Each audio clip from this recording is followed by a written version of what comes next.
नमस्कार, मी Ujjwala. Tell treasures या नवीन चॅनलवरती तुम्हा सर्वांचं खूप खूप मनापासून स्वागत आहे. या माझ्या नवीन चॅनलवरती खूप छान छान पुस्तके वाचली जाणार आहेत.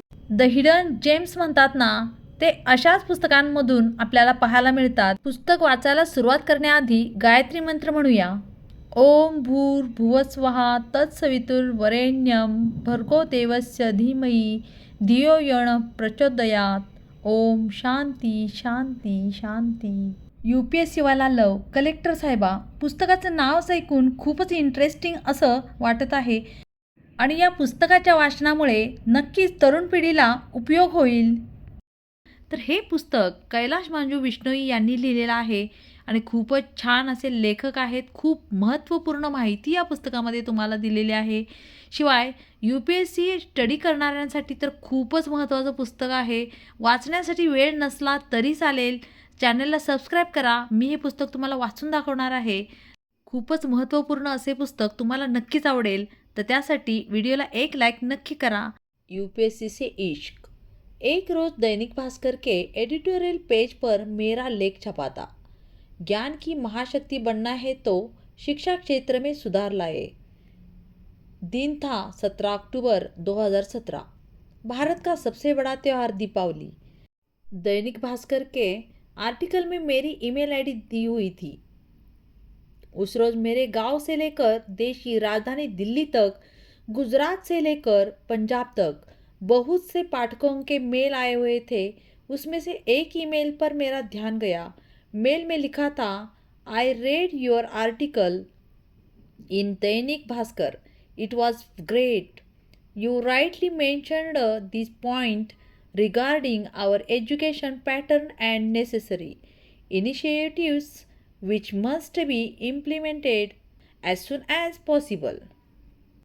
मैं उम्र के जिस पड़ाव पर था, उस उम्र में किसी लड़की का मैसेज, जो भी अंग्रेज़ी में, और उस पर लड़की भी अपनी बिरादरी की, एक साथ इतने संयोगों ने मेरे दिल की धड़कनें तेज़ कर दी.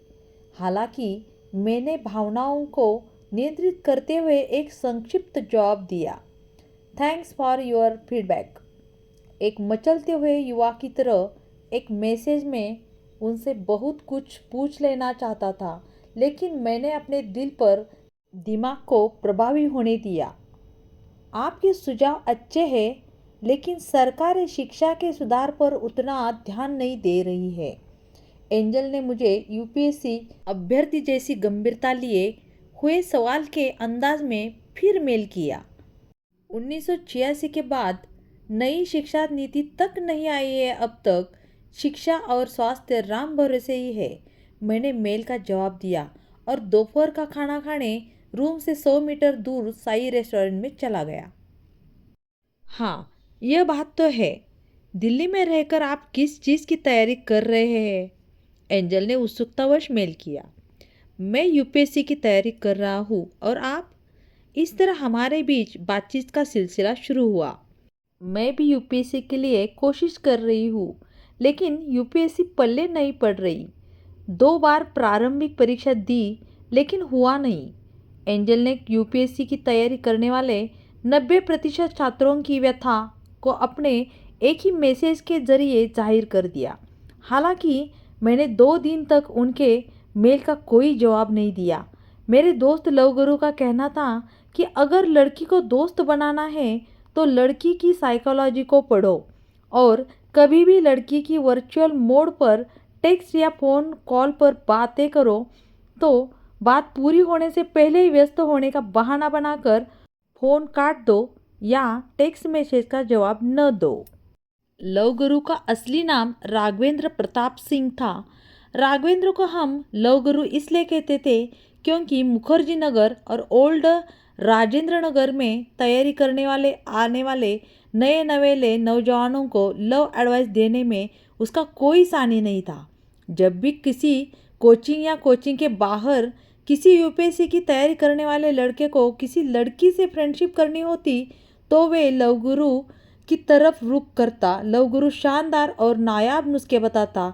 लड़के इसकी आजमाइश अपनी होने वाली माशुका के लिए करते और कई सारे कामयाब भी हो जाते. लव गुरु की खुद की लगभग आधा दर्जन गर्लफ्रेंड्स और 1 दर्जन के आसपास मी टू थी। वह तैयारी कम और मौज मस्ती करने वाला लड़का ज़्यादा था। मैंने एंजल के मेल का जवाब ठीक 2 दिन पश्चात रात्रि में नियमित मोटिवेशनल फेसबुक पोस्ट करने के तुरंत बाद दिया। अच्छा, यूपीएससी परीक्षा पैटर्न को पकड़ नहीं पा रही हो? मैंने लिखा और मैं त्राटक करके बिस्तर पर चला गया। मेरी मुख्य परीक्षा 28 अक्टूबर को होनी थी, इसलिए मैं जल्दी सोने की आदत डाल रहा था। मैं यूपीएससी के क्वेश्चन पूछने के पैटर्न को समझ नहीं पा रही हूँ। साल भर पॉलिटी, इकोनॉमिक्स, एनवायरनमेंट सभी सब्जेक्ट पढ़ने के बावजूद क्वेश्चन प्रीलिम्स में बहुत ज़्यादा गलत हो रहे हैं। इसका सॉल्यूशन क्या हो सकता है और क्या आप इस बार मेंस परीक्षा दे रहे हैं? उन्होंने एक ईमेल में 2 सवाल पूछे। हाँ, 28 अक्टूबर को ही है, मैंने एंजल के मेल का संक्षिप्त जवाब दिया। आईएएस प्रीलिम्स 2017 के रिजल्ट को आए हुए 3 महीने से ज़्यादा हो चुके थे, लेकिन एंजल यह तय नहीं कर पा रही थी कि 3 जून 2018 को होने वाली यूपीएससी प्रीलिम्स के लिए क्या स्ट्रैटेजी अपनाए कि इस बार कम से कम प्रीलिम्स के चक्रव्यूह को भेदा जा सके। उस रात को वह ठीक से सो नहीं पाई क्योंकि उसे डर था कि अगर तीसरी बार भी यही हश्र रहा तो फैमिली वाले तैयारी छुड़वा देंगे। उस रात को एंजल सोच रही थी कि जब कक्षा 6ठी में थी तो दिव्या मैडम ने उनसे पूछा था बड़े होकर क्या बनना है। उसने तपाक से कहा था कलेक्टर। अब वह सोच रही थी कि बचपन के इस सपने को साकार करने में यूपीएससी का प्रारंभिक चरण ही उसके लिए सबसे बड़ी बाधा बन गया था। वह 2 प्रयासों में प्रीलिम्स पास न कर पाने का कारण हीन भावना से ग्रस्त हो चुकी थी। शुरू से ही तेज तर्रार और मेधावी छात्रा रही एंजल के आत्मविश्वास को यूपीएससी के खट्टे अनुभव ने अर्श से फर्श पर पहुंचा दिया था। जब वह बाड़मेर के सुदूरवर्ती धोरों की धरती बालोतरा के एक छोटे से गांव से जयपुर आई थी, उस समय वह हिंदी माध्यम की छात्रा थी और उस समय उन्हें अंग्रेजी मीडियम से शिफ्ट होने में काफ़ी दिक्कतें आई थी। लेकिन आज उनकी अंग्रेजी किसी अंग्रेज के समान फर्राटेदार है। कक्षा 8 में कितनी खराब राइटिंग थी और आज उनकी राइटिंग को कॉम्प्लीमेंट्स मिलते हैं। वह सब उन्होंने अपने कमजोरियों को ताकत बना करके हासिल किया था। उन्होंने मन ही मन सोचा कि हर कमजोरी को ताकत बनाया जा सकता है और संकल्प किया कि वह प्रारंभिक परीक्षा के इस चक्रव्यूह को तोड़कर रहेंगी। मेरा 2 बार से आईएएस प्री क्लियर नहीं हो रहा है, क्या आप मुझे गाइड करेंगे? उन्होंने सुबह सुबह ही मुझे मेल किया। क्यों नहीं, मुझसे जितना हो पाएगा, लेकिन मेरी मुख्य परीक्षा के बाद। इस तरह हमारे बीच में चैटिंग का सिलसिला शुरू हो गया। यह वह वक्त था जब देश में जीएसटी को लेकर चर्चाएं जोरों पर थी और मेरी यूपीएससी की तैयारी भी। 28 अक्टूबर से मेंस ही एग्ज़ाम शुरू होने वाले थे, इसलिए मैं 2 दिन पहले ही मेरे मामा जी के यहाँ जयपुर चला गया। पहले दिन निबंध का पर्चा था। सारे बच्चे जीएसटी तथा नोटबंदी को लेकर कोई एक निबंध पूछे जाने को लेकर आश्वस्त थे, लेकिन यूपीएससी ने फिर साबित किया कि उनका सवाल पूछने का ट्रेंड यह है कि कोई ट्रेंड ही नहीं है। एक के बाद एक पेपर अच्छे हुए या खराब, लेकिन हो गए। मुख्य परीक्षा संपन्न हो चुकी थी। मैंने राहत की सांस ली, इसलिए नहीं कि पेपर बहुत अच्छे गए थे, इसलिए क्योंकि कंक्रीट के शहर की जीवन शैली से मुक्त होकर सप्ताह 10 दिन के लिए अपने गांव के सुकून भरे दिन बिताने को मिलने वाले थे। ऑप्शनल पेपर आखिरी दिन था। उसी दिन में जैसलमेर की इंटरसिटी से जोधपुर निकल गया। पेपर कैसे गए हैं? एंजल का मेल आया। लग तो रहा है ठीक हुए हैं, देखते हैं क्या होता है, मैंने जवाब दिया। यूपीएससी जैसी प्रतियोगी परीक्षा में अधिकतर बच्चों का पेपर ठीक जाता है, पर रिजल्ट अक्सर ठीक नहीं आता। प्रतियोगी परीक्षा और कॉलेज की परीक्षा में बस यह फ़र्क होता है कि कॉलेज में पेपर खराब हो जाए तो दोस्तों से सुपर बकवास कहने में संकोच नहीं करते, लेकिन यहाँ सब उम्मीद भरी नज़रों से देखते हैं। इसीलिए यूपीएससी के पेपर देने वाले हर अभ्यर्थी के बाद में ठीक कहना एक सामाजिक मजबूरी बन जाती है। ओके, प्री परीक्षा में मैं 2 बार फेल हो चुकी हूँ। क्या रणनीति अपनाऊं कि 3 जून 2018 की परीक्षा आसानी से पास कर जाऊं? परिवार वालों ने और सगे संबंधियों ने सवाल पूछ पूछ कर कान पका दिए हैं कि प्री क्यों नहीं हो रहा है। यह सवाल मेरे दिल में कांटों की तरह चुभो देता है। एंजल ने अपनी व्यथा मुझे सुनाई। सबसे पहले सिविल सेवा परीक्षा एवं कॉलेज लेवल की परीक्षा में अंतर समझने की ज़रूरत है, मैंने कहा। क्या हम फ़ोन कॉल पर बात कर सकते हैं? अगर आपको कोई प्रॉब्लम न हो तो। एंजल का मैसेज अगले ही क्षण दिखलाई पड़ा। कॉन्टैक्ट नंबर की अदला बदली के बाद उनका कॉल आया। हाय हेलो कहने के बाद मैंने कहा कि सिविल सेवा परीक्षा में 5 लाख बच्चे प्री परीक्षा में बैठते हैं और पास होते हैं लगभग 12,000, यानी केवल 2%। इनमें से 70% बच्चे पहले ही प्री पास किए होते हैं। जो आंकड़े दिखते हैं वो असल में उतने होते नहीं हैं। तो यह कॉलेज परीक्षा से बिल्कुल अलग तरीके की प्रतियोगी परीक्षा है, मैंने मुखर्जी नगर के बाबा टाइप लोगों के अंदाज में कहा। अच्छा यह बात है, उन्होंने कहा। यूपीएससी की तैयारी का फर्स्ट रूल यही जान लीजिए कि किताबों को ज्ञान के लिए नहीं, एग्ज़ाम के लिए पढ़ना है। आपको पता होना चाहिए कि किस टॉपिक को स्किप करना है और किस टॉपिक को ज़्यादा टाइम देना है। अदरवाइज़ एग्ज़ाम तो नहीं निकलेगा, पर मुखर्जी नगर और राजेंद्र नगर के ज्ञानी बाबाओं में नाम जरूर शुमार हो जाएगा। मैंने यूपीएससी की तैयारी का फर्स्ट गोल्डन रूल बताते हुए कहा, यह ध्यान रखो कि आईएएस आसमान से नहीं टपकते, वो हम और आप में से ही होते हैं। लेकिन ये लोग जिस मंजिल की ओर जाना होता है उसी ट्रेन के डिब्बे में सफ़र करते हैं। ये लोग धुन के बेहद पक्के होते हैं। इन लोगों के दिलों में आग लगन की जलती है। इन लोगों के दिलों में आग लगन की जलती है, इसीलिए इन्हें सफलता हर हाल में मिलती है। इसीलिए इन्हें सफलता हर हाल में मिलती है। मेरा यूपीएससी वाला ज्ञान निकलना शुरू हो चुका था। आईएएस की तैयारी का सबसे बड़ा फायदा यह है कि अगर 2-3 साल भी गंभीर रूप से तैयारी कर ली जाए तो कम से कम आप ज्ञान बघाड़ने की कला में तो सिद्धहस्त हो ही जाते हैं। फिर आप किसी भी टॉपिक पर किसी भी समय किसी भी व्यक्ति को ज्ञान देने की और अपनी तरह से समझाने की कोशिश करने लग जाते हैं। देश व सरकार की हर समस्या पर अपना व्यू पॉइंट ज़रूर देते हैं। क्या बात है, आप तो अच्छे मोटिवेटर भी हो, उन्होंने तारीफ करते हुए कहा। अच्छा ये बताइए, सिलेक्शन में किस्मत का कितना रोल होता है? किस्मत को मैं नहीं मानता। यह किस चिड़िया का नाम है? तैयारी करने से पहले भाग्य की बात करना बेईमानी है। इसीलिए इंसान को कभी भाग्य का रोना नहीं रोना चाहिए। आप एक दिन के लिए भी किस्मत चमकने का इंतज़ार मत कीजिए। आपको और कुछ नहीं करना है सिवाय कड़ी मेहनत के। भाग्य को अपने ढंग से काम करने दो, आप अपने ढंग से काम करो। भाग्य तो आलसी लोगों का गहना है, आप जैसे कर्मठ लोगों का नहीं। वही युवा सफलता हासिल करता है जिन्हें खुद के काम पर विश्वास होता है, मैंने मोटिवेशनल स्पीकर के अंदाज में कहा। एक चीज़ कही जाती है कि आईएएस सीरियस नहीं सिंसियर लोग बनते हैं। इसमें आपकी क्या राय है? इस सवाल के साथ मैं समझ गया कि थोड़ा बहुत तो पढ़ाई उन्होंने भी की है। मेरा अंदाज थोड़ा सामान्य हुआ। आप बिना सिंसियर हुए आईएएस क्या पटवारी भी नहीं बन सकते।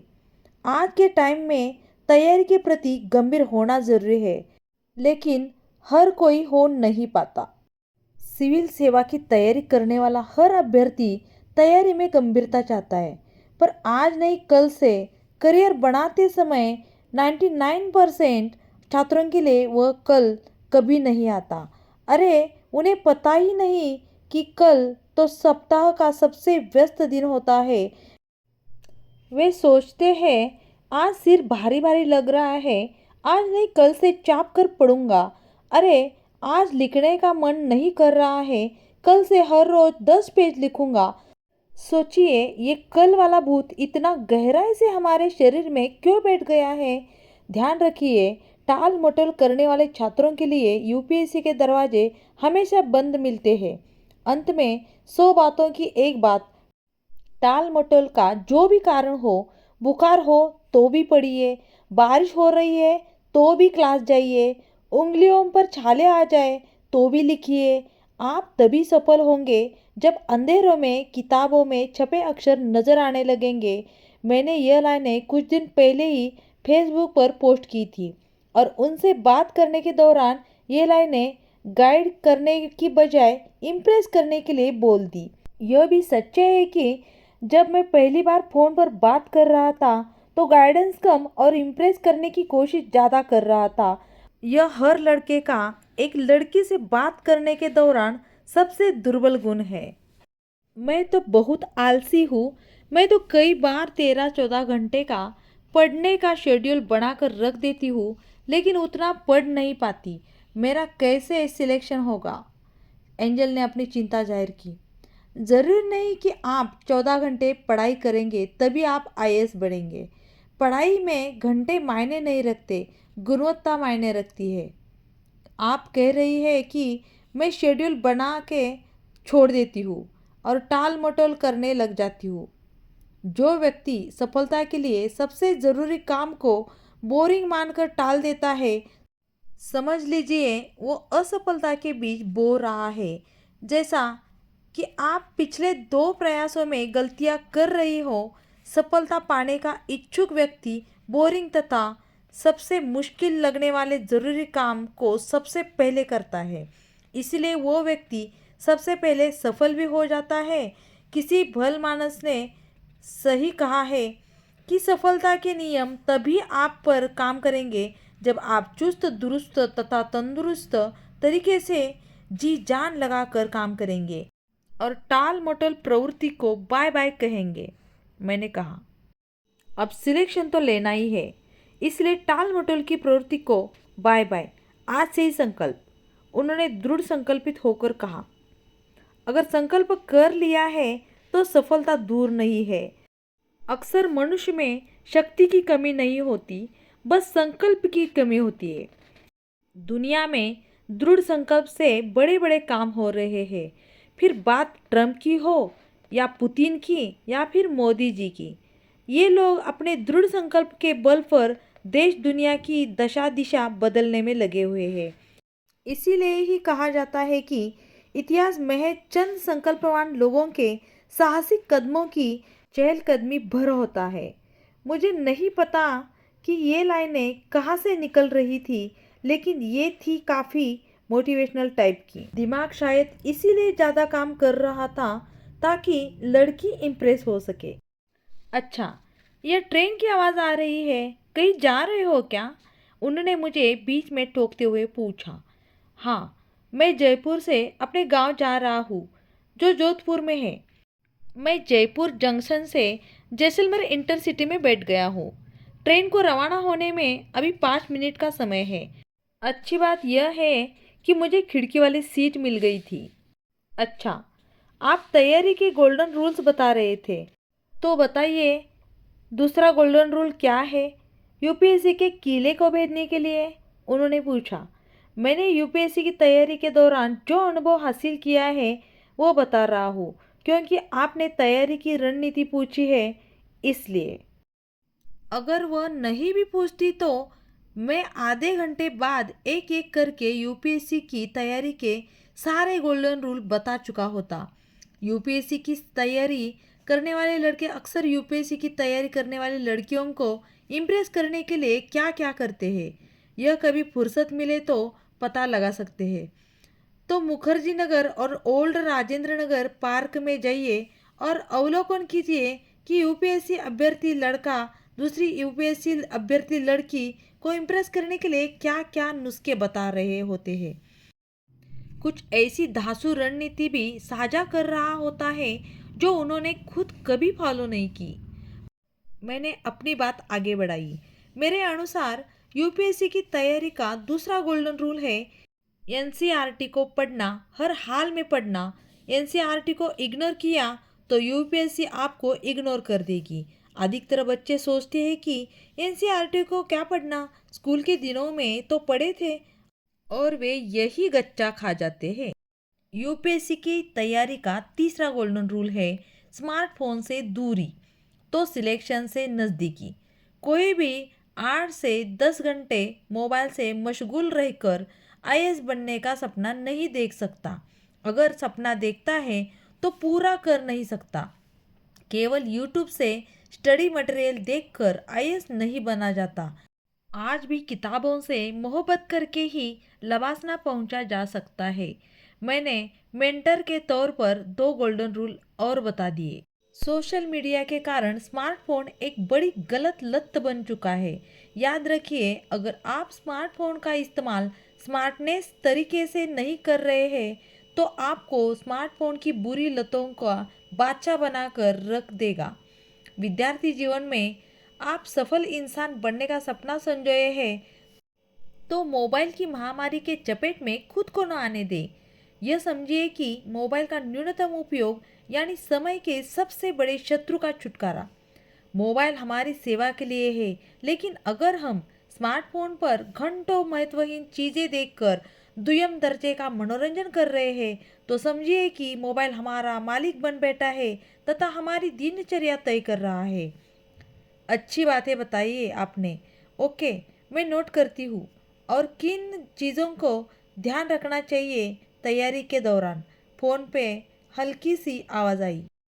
यूपीएससी की तैयारी के लिए चौथा गोल्डन रूल है चाय की तरह न्यूज़पेपर पढ़ने का मॉर्निंग नशा। सुबह सुबह न्यूज़पेपर न पढ़े।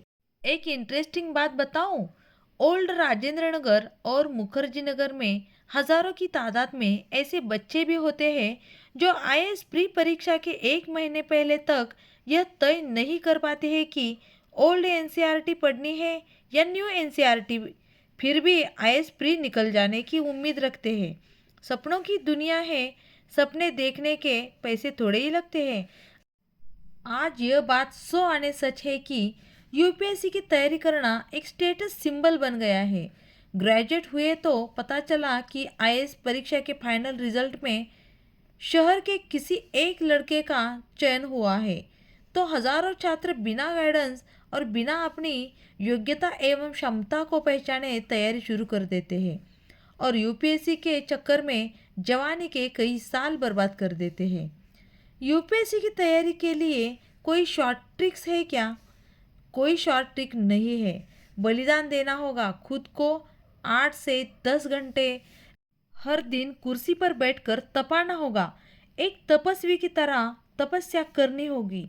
मैंने मेंटर के अंदाज में यह बात बोली।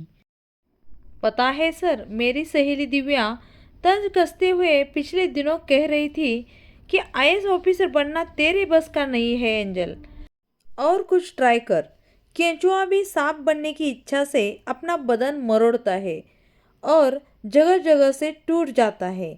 यही हाल तुम्हारा है। हड्डी भले टूट जाए, सपने नहीं टूटने चाहिए। तुम भले ही कितना ही ताना मार दो, लेकिन मेरा हमेशा से ही यह मानना रहेगा कि आईएएस बनना है तो गिर उठ मजाक उड़वा, फिर से दौड़। एंजल ने दृढ़ संकल्पित होते हुए कहा। सपने देखने चाहिए पर उन्हें पूरे करने का जुनून भी होना चाहिए। अक्सर सपने रात को अवचेतन की आकांक्षाएं दर्शाते हैं और नींद खुलते ही फुर्र हो जाते हैं। कोई उन्हें साथ लेकर जगे, जिए और परिश्रम से जुटे, तभी स्वप्न का सच होना संभव होगा। और मैं यही कर रही हूँ, तो मेरे सपने पूरे क्यों नहीं होंगे? आसान काम करने के लिए आई नहीं हूँ। बड़े सपने देखे हैं तो बड़ी कीमत चुकाने के लिए भी तैयार हूँ। तू जिंदा है तो जिंदगी की जीत में यकीन कर। अगर कहीं है स्वर्ग तो उतार ला जमीन पर, यह मेरा ध्येय वाक्य है, एंजल ने कहा। मैंने दिव्या से कह दिया कि मूर्ख किसी भी श्रेणी के हो सकते हैं, एक कैटेगरी में आप भी है। पता है सर, अपनी दाल गलती हुई न देखकर वो कुर्सी से उठकर अपने रूम में चली गई। अच्छा, ये बताओ कि यूपीएससी के लिए परफेक्ट स्टडी मटेरियल क्या है? परफेक्ट न तो यूपीएससी के लिए कोई स्टडी मटेरियल है और न ही परफेक्ट स्ट्रैटेजी। आपकी धुन, लगन और जिद परफेक्ट होनी चाहिए। करना है तो आईएएस करना है। परफेक्शन के नाम पर मत घबराइए, आप उसे कभी पार नहीं सकते। आप क्या, कोई भी इंसान परफेक्शन हासिल नहीं कर सकता। एक बात और गांठ बांध लो कि यूपीएससी के साथ में एक अजीब बात यह है कि तैयारी की शुरुआती एक साल में ढंग से पढ़ाई नहीं की तो सिलेक्शन लेने के लिए आने वाले सालों में 3 गुना मेहनत करनी पड़ेगी। मैंने बैग से ईयरफोन निकालते हुए कहा। नवंबर का महीना था और रात्रि बढ़ने के साथ साथ हवा में ठंड घुल रही थी। टिकट टिकट कहते हुए टीटी ने मेरा नाम और सीट नंबर पूछा। मैंने फ़ोन होल्ड पर डालकर टिकट दिखा दिया। गांव कितने दिन रहोगे? एंजल ने पूछा। 1 सप्ताह रुकने का प्लान है। अच्छा, कभी जयपुर आओ तो बताना, मैं मिलना चाहूँगी आपसे। आपसे बात करके अच्छा लगा। आपकी यात्रा मंगलमय हो, एंजल ने कहा। रात के 1 बज चुके थे। चलिए, तैयारी से जुड़ी हुई चीज़ें बाद में डिस्कस करेंगे। Good night. यह कहकर उन्होंने फ़ोन रख दिया और मैं मोबाइल में स्पेशल साइट्स पर एंजल को सर्च करने लगा। जिसका जीवन में कोई विजन नहीं होता वो जिंदगी भर दूसरे के विजन पर काम करता है। जिसको अपने दिमाग का पसीना बहाना अच्छा नहीं लगता उसे जिंदगी भर दूसरों के आगे अपने शरीर का पसीना बहाना पड़ता है। जिस व्यक्ति के काम की कोई डेडलाइन नहीं होती उसी के काम की दुनिया में कोई पहचान नहीं होती। मैं अपने फेसबुक वॉल पर यह पोस्ट लिखी और सोने के लिए लेट गया। आंखों से नींद गायब थी और एंजल की मीठी मीठी आवाज दोबारा कानों में गूंज रही। यूपीएससीच्या तयारीसाठी खूप छान गोल्डन रूल्स या पुस्तकामध्ये सांगितलेले आहेत. क्रमशः वाचन आपण करणारच आहोत. त्यासाठी चॅनलला सबस्क्राईब करा. व्हिडिओ पाहण्यासाठी वेळ दिल्याबद्दल खूप खूप धन्यवाद.